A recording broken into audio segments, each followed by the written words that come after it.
Good morning mga kaping bahay. Dito tayo sa ating Holy Week special. Ating camping with family. And nandito sa likod ko ang ating master coffee maker.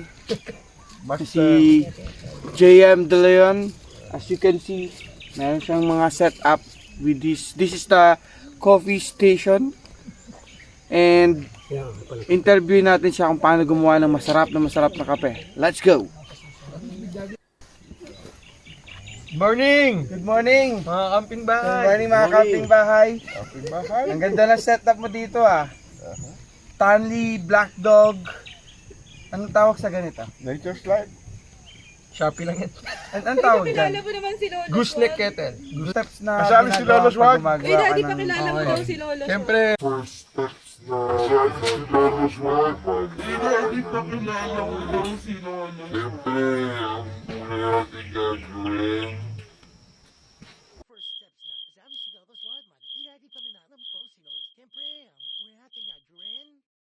pag-init ng tubig. Alright. Dati sisimulan. Siyempre, Kasi yun yung hindi tayo pinakamatagal na makakapagkape process. kapag walang mainit na tubig. Pwede Siyempre. naman daw, BB. I-prepare natin yung coffee natin. Yung coffee natin today is Kionza. Kionza. Ang nag-roast nito is si Coffee Culture from Bacolod. Oh. Local yung nag-roast, pero yung coffee bean nito imported Ah. from Buzundi. Yung kupa ba sikat pa rin hanggang ngayon? Ano yung aroma niya? Medium, strong? Ito ano to, medyo light roast to, medyo light roast. So, tapos ang notes niya, floral dried fruits. Alright. So, mag-weigh tayo ng coffee. Parang single serve lang tayo, so mga 12 grams yan. So nakikita ko mga kaping bahay meron ditong Weighing scale. weighing scale dito. So sa isang tasa, ano yung weight niya dapat? But iba-iba. Magano ka, Depende sa tapang. Hindi, depende sa gusto mong serving. Kasi may ratio siya sa ng coffee to 1. Oh. Kunyari, 1:15 or 1:17. Depende sa dami ng kapeng iinumin. Sa flavor na gusto mo. Ah, okay. Gusto mo medyo matapang, gawin mo, lower rate. So pag na-decide mo na kung gano'ng karami, time to grind. Grind. Ito naman, manual grinder yung tawag sa akin. Sabi nila, the best flavors ng coffee na kukuha mo sa mga manual grinder. Kasi Kesa sa mga matic. Manual. maganda siyang exercise sa umaga. Manual. Alright. Gusto mo i-try? Try natin. I-grind mo yung kape mo. Try natin. Anong pangalan nito? 1Z 1G peso. Espresso. Maraming salamat. Baka naman. Baka naman Pakilala mo yung ano, morning, yung may-ari ng app, Good morning. yung ambassador ng app DJ nyo. Bombay. Kong TV! Kilala bilang Kasama po natin si DJ Bombay sa ating ayun. Ang maganda tong grind na wala ka lang mag-grind. Ibig sabihin yan, pag wala ng friction, tapos na yan. Oo. Boy, Tikon TV. Tapos pwede yun i-double grind. Sabihin mo, yung collaboration pa rin, no? Wala pa Pwede. si... Kaya lang, ano na siya, medyo yung grind size Si na siya Cargo. ng kape. Cargong Kapag TV. sobrang grind siya. Ano yun? Matapang yun. Kapait minsan. May ano rin na-adjust Na-adjust mo rin. yung grind size. Depende sa ano. Ito yung kape natin ngayon. Smell it. Collaboration of Boy B. Mamax. Bango. Unawin nyo lang mga kaping bahay. Tama natin kasama natin dito na DJ Bombay. coffee critic. Perfect. Boy, Bombay kang narop. Amoy pa lang, gising ka na. Okay. Ayan. Start ng next servisyoan natin. Tapos, iwi-weigh nyo rin yung Tubig water. na nilalagay mo. Since So, meron tayong filter dito. Dripper pala. Kung saan mo nilalagay yung filter. Mas better ba na paper filter? Kasi may mga nakikita akong filter na yung washable. Oh, yung parang stainless. Diba? Kasi ano to, mas kaya niya i-capture yung mga maliliit na grinds. Talagang Kasi yung ano, malalaking butas na. mas magastos lang kasi bili ka ng bili Pero ng paper. minimal naman, parang 2 pesos. mga ganun. Pwede na. Hindi mo na maramdaman. Papasarap sa fried rice. Ito stand dito Ayo. sa kapitbahay. Sobrang ganda. Aesthetics. Aesthetics. Pero maganda kasi usable na gagawa. Nagiging table. Table. Kaya maganda. Kala nyo lang, bawal pa ako mag Combination of nature hike table box. Box na nilagyan lang ng tabletop na kahoy. Since when ka pa nag-start mag ganitong style ng coffee? Late last year. Mga parang 3 ano eh. months ago, 2 months. Parang naano lang ako, na-engage lang ako dun sa science ng kape. Hindi lang pala siya simpleng kape na kailangan i-consider. Tubig, beans, grind size. Actually, masarap eh. Masarap eh. Kakaiba yung specialty coffee kesa dun sa usual na Yung normal brewing, yung normal coffee maker. Sa coffee maker, hindi pwedeng, di ba ginagawa natin dati, maglalagay lang ng coffee grind dun sa ibabaw. Bahala na parang, kung gaano parang kadami. ganito rin naman yung proseso nun. Ang problema mo dun, hindi mo Walang- kontrolado. For walang example, sukat. gusto mong matapang. Hindi mo magagawa eh. Kasi set na yun. Hindi natin sinusukat-sukat, basta puno yung lalagyan, tapos lagyan mo rin ng kape. Okay din naman yun. Yun nga, hindi mo control yung variables. Kunyari, gusto mo ng mas ano nga, mas ano, Kumbaga yung lasa. yung lasa hindi na mo gusto mo ma-achieve. Kasi ano yun eh, variables eh. Of course, tubig. Yung kape, yung kind of kape. Yung grind size. Yung ratio na sinasabi ko, ratio ng coffee to water. Water temperature. Yun ang next kong question. In terms of that, kailangan sakto din yung init mo. Oo, depende sa gusto mong ma-achieve na kape.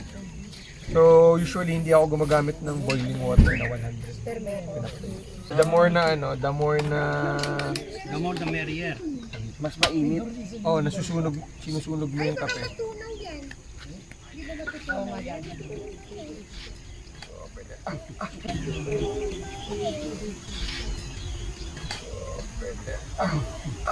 Sakuna! Isa itong matinding sakuna. Di mo man lang binigyan ng ano. Kaso, Cut! Mali, dapat yung isa. Camera, camera.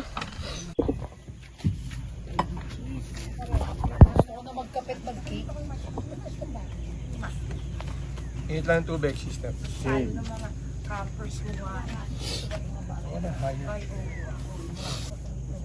Dapat 90. Ang usual ko, 90. Para hindi masyadong sunog yung kape. Then ang ginagawa, binabasa muna yung paper Filter paper. para mas yung bagsak mo. Kasi saka yung ano, yung tubig. Ay, yung papel, hindi maglasang papel. Tama. Kaya sir, pinapapatak muna kahit wala pang papel para yung lasa or yung ano nun, paper. Hindi na humalo sa coffee. Kasi dito na server. Yung server mo, uminit na rin. Kasi Tama. pag yung unang patak ng coffee dito, tapos dito mainit, kukunin niya yung temperature agad ng coffee. May effect din. Ano? May effect. So maganda, mainit Parang na mawawala agad yung init ng coffee tapos rin. Sa may effect siya sa lasa. oo, sa lasa ulit. Ang galing, no?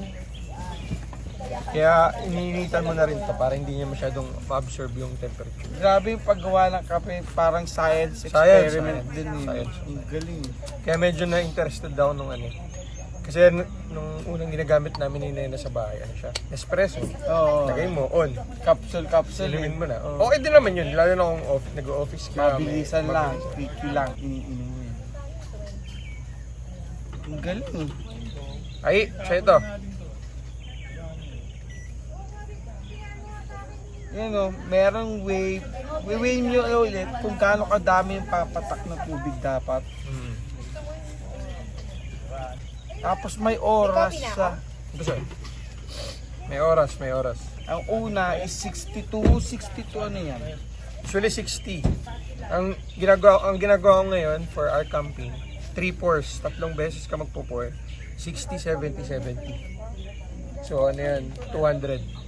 Yung kape natin, 12 grams. So ang ratio nun is around 1:7. Grabe, timbang lahat. Oh, 40 seconds, pour na tayo yung second pour natin. Para, ano yung reason kung ba't may portion yung ano? Hindi, gusto mong ma-achieve yung gusto mong ma-achieve yung flavor na gusto mo. The more pour, or yung times na maglagay ka.